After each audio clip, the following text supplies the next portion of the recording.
Hi అండి. అందరికీ నమస్తే. నేను మీ గీత. మై డియర్ రాక్షసుడు పార్ట్ 10. ఆమెని గమనిస్తూ ఉన్నాడు రిషి.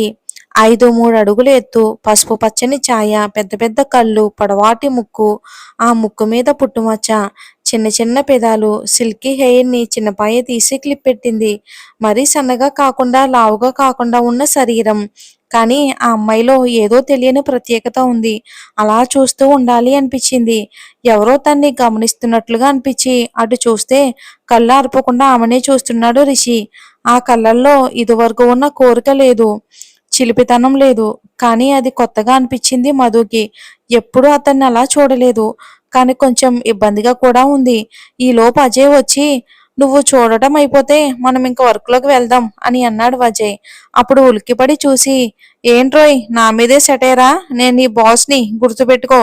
అది కాదు బాస్ గారు, ఇక్కడ మీ పని అయిపోతే మనం కొత్త ప్రాజెక్ట్ పని ఉంది కదా, అది చూడాలి అని అన్నాడు చేతులు కట్టుకొని. నిన్ను అని కడుపులో ఒక పంచిచ్చి లోపలికి వెళ్ళాడు.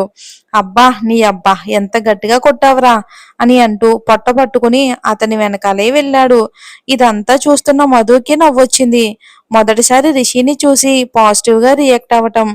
ఇంకా ఎవరి పనిలో వాళ్ళు ఉన్నారు. మహేష్ ని ఏదో డౌట్ అడుగుతూ అతనితో నవ్వుతూ మాట్లాడుతున్న మధుని చూశాడు రావణాసురుడు. ఇక మాట్లాడుతూ నవ్వుతూ ఇటు చూసిన మధుకి వాళ్ళనే చూస్తున్న రిషిని చూసి భయం వేసింది. కానీ రిషి మాత్రం చాలా నార్మల్ గా పక్క నుంచి వెళ్ళిపోయాడు.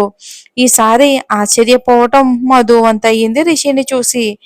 ఏంటి ఈ రోజు రావణ్ కొత్తగా కనిపిస్తున్నాడు అని అనుకుంది మధు. ఏదైతే అదైందిలే, మార్పు మంచిదేగా అని అనుకుంది మధు మనసులో. ఇక రిషిలో వచ్చిన మార్పును చూసి మధు ఆశ్చర్యపోయింది. అజయ్ కూడా చాలా సంతోషపడ్డాడు. రిషి ప్రాజెక్టు ఒకే అయినందుకు పార్టీ ఏర్పాటు చేశాడు. అరేంజ్మెంట్స్ అన్ని అజయ్ చూసుకుంటున్నాడు. చిన్న మీటింగ్ పెట్టి ఆ పార్టీ గురించి అనౌన్స్ చేశాడు రిషి. అందరికీ చెప్తున్నా, ఈ రోజు హోటల్లో చిన్న పార్టీ ఉంది ప్రాజెక్టు ఒకే అయినందుకు. ఈ ప్రాజెక్టు అనుకున్న టైంకి పూర్తి చేస్తే ఇంకా పెద్ద పార్టీ అండ్ మీకు బోనస్ కూడా ఉంటుంది అని చెప్పాడు రిషి. ఇక అందరూ ఆనందంలో చప్పట్లు కొట్టారు హే అని. చాలు అని అన్నాడు చెయ్యి అడ్డుపెట్టి. ఇప్పుడు ఎవరి పనులు వాళ్ళు చూసుకోండి, వెళ్ళండి అని యాటిట్యూడ్ గా గాగుల్స్ పెట్టుకుని వెళ్ళిపోయాడు. ఇక ఆఫీస్లో కొంతమంది అమ్మాయిలు మధు దగ్గరకు వచ్చి, నువ్వు చెప్పింది నిజమేనే, మన బాస్ కి రావణన్న పేరు బాగా సెట్ అవుతుంది అని అన్నారు. ఆ మాటకి అందరూ నవ్వుకున్నారు. ఇక ఆఫ్టర్నూన్ లంచ్ చేయడానికి మధు ఇంకా లత ఇద్దరు క్యాంటీన్ హాల్ కి వెళ్లి వాళ్ళ టేబుల్ దగ్గర కూర్చున్నారు. ఇంతలో మహేష్ వచ్చి వాళ్ళతో జాయిన్ అయ్యాడు. ఇంకా అతని friend Eshwar. May I join అని అన్నాడు మహేష్. అఫ్ కోర్స్ మహేష్ గారు రండి అని అంది మధు. ఇంకా వీళ్ళు నలుగురు కూర్చుని మాట్లాడుకుంటూ బాక్స్ ఓపెన్ చేశారు. మధు, ఏం స్పెషల్ ఈ రోజు? మంచి గుమ్మగుమ్మలు వస్తున్నాయి నీ బాక్స్ నుంచి అని అన్నాడు మహేష్. అది ఈ రోజు కొబ్బరన్నం చేశానండి అని అంది మధు. మా మధు చాలా బాగా వంట చేస్తుంది తెలుసా మహేష్ అని అంది లత. అవునా, బాగా వంట తెలిసిన అమ్మాయి పెళ్ళయ్యాక భర్తను కూడా బాగా చూసుకుంటుందంట తెలుసా? నువ్వు చేసుకోబోయేవాడు నిజంగా చాలా లక్కీ అని అన్నాడు మధు కళ్ళల్లోకి చూస్తూ. అవునా, ఇలాంటి విషయాలు నీకు బాగా తెలుసు అనుకుంటా కదా మహేష్ అని అనుకుంటూ వచ్చాడు మన రిషి. అతని ఎంట్రీని ఊహించని వీళ్ళు షాక్ అయ్యారు. అది కాదు సార్, మధు ఏదో అంటూ నసికాడు. ఇంకా అజయ్ కూడా వాళ్ళతో వచ్చాడు. లత, ఎందుకు లేచావు? పెళ్లికి ముందే నాకు ఇంత రెస్పెక్ట్ ఇవ్వక్కర్లొద్దులే, కూర్చో అమ్మా అని కనుగొట్టాడు అజయ్. లత, నేను నిన్ను చూసి రావలేదు, సార్ వచ్చారని లేచా అని అంది లత చిన్నగా.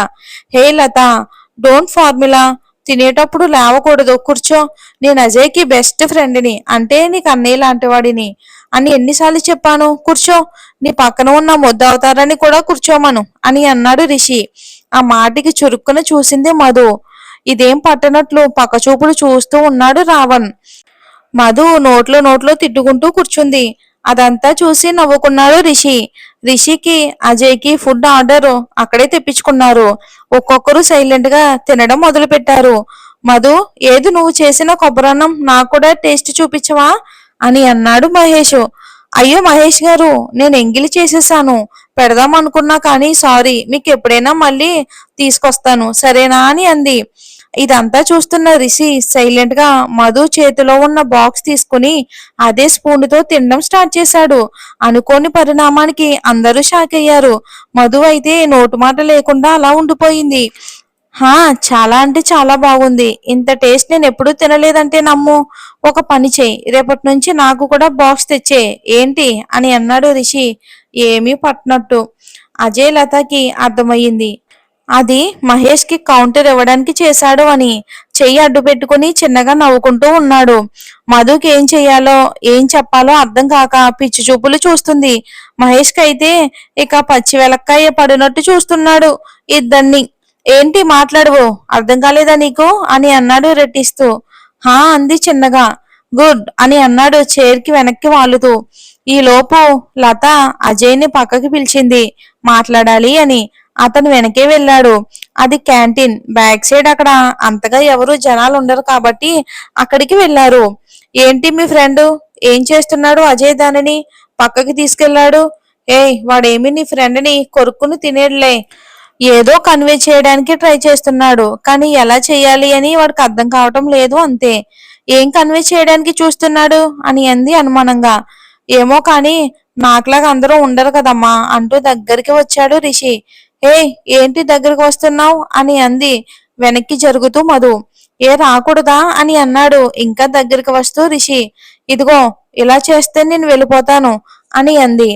హా వెళ్ళిపో, కానీ ఒకటి అని అన్నాడు. ఏంటొకటి? ఏ ఒక్కటి అంటూ దగ్గరికి వచ్చాడు రిషి. చీ సిగ్గులేదు నీకు అంటూ వెళ్ళిపోబోతుంటే చెయ్యి పట్టుకుని ఆపి ఆమెను దగ్గరికి లాక్కుని ప్రేమగా హత్తుకున్నాడు. ఇద్దరు ఒకరు కౌగిట్లో ఒకరు ఉన్నారు. ఈలోగా అటుగా వాళ్ళు వెళ్ళడం చూసిన మధు లతాని పిలుద్దామని ఆ డోర్ తీసుకుని ఆ రూమ్ లోకి వెళ్ళింది. సడన్ గా వాళ్ళని అలా చూసి షాక్ అయ్యి పక్కకి రాగా ఆమె చెయ్యి పట్టుకుని బయటికి లాక్కొచ్చేశాడు రిషి ఒక్కసారిగా. అసలు నీకు సెన్స్ ఉందా మధు? అలా ఇద్దరు లవర్స్ మాట్లాడుకుంటుంటే అలా వెళ్ళిపోవడమేనా అని అన్నాడు రిషి. నాకేం తెలుసు, నేను లతా కోసం వెళ్ళాను. అక్కడ వాళ్ళిద్దరూ అలా అంటూ తల దించుకుని ఉంది.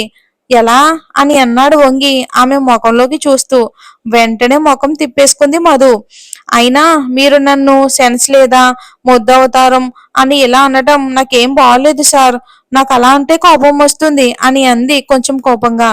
అబ్బా వచ్చింది పెద్ద, మరి నన్ను రావణని శాడిస్ట్ అని ఆఫీసులో అందరి దగ్గర అన్నప్పుడు లేదా? వాళ్ళు అంటుంటే నవ్వినప్పుడు లేదా అని అన్నాడు చేతులు కట్టుకుని ఆమె ముఖంలోకి చూస్తూ రిషి. అమ్మో, వీడికి అన్ని విషయాలు ఎలా తెలుసు? సీక్రెట్ కెమెరా ఏమైనా నా చుట్టూ పెట్టాడా ఏంటి?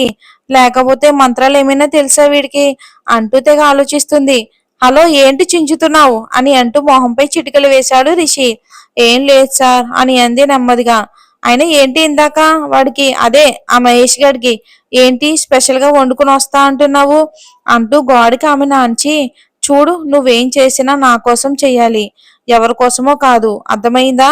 అయిన ఈ మధ్య నీకు నా మీద భయం తగ్గిపోయిందిలే, అందుకే ఇలా చేస్తున్నావు నువ్వు అని అన్నాడు రిషి. అయినా మిమ్మల్ని చూసి భయపడడానికి మీరేమైనా చిరుతుపులా ఏంటి అని అంది మధు. నిన్ను అంటూ రిషి ముందుకు రాబోతుంటే, రిషి అక్కడేం చేస్తున్నావురా, వెళ్దాం రా, మళ్ళీ పార్టీ ఏర్పాట్లు చూసుకోవాలి కదా. అన్నట్లు ఈ రోజు పార్టీకి నువ్వు నేను పంపిన డిజైనర్ శారీ కట్టుకో. నువ్వు ఇంటికి వెళ్లే ముందు నేను పంపుతాను, ఓకేనా?